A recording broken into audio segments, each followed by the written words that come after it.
தேசிய மக்கள் சக்தியின் ஹெங்கரங்குடு பிரதேச சபை உறுப்பினர் ஒருவர் கைது செய்யப்பட்டுள்ளார்.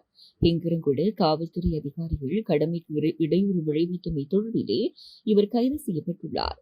குறித்த உறுப்பினர்களின் சகோதரர் மின்சார சபையின் ஊழியர் ஒருவரின் கடமைக்கு இடையூறு விளைவித்த சம்பவத்துடன் தொடர்புடையவராக ஹெங்கரங்குட காவல்துறையினரால் முன்னதாக கைது செய்யப்பட்டிருந்தார்.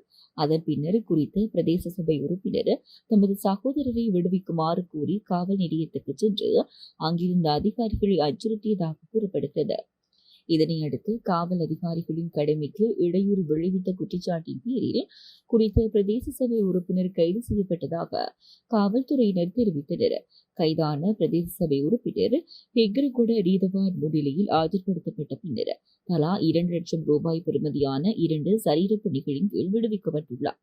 அத்துடன் காவல்துறையினரால் கைது செய்யப்பட்ட குறித்த பிரதேச சபை உறுப்பினரின் சகோதரரையும் பிணையில் விடுவிக்குமாறு ஹெங்கரங்குட நீதவான் உத்தரவிட்டுள்ளார்.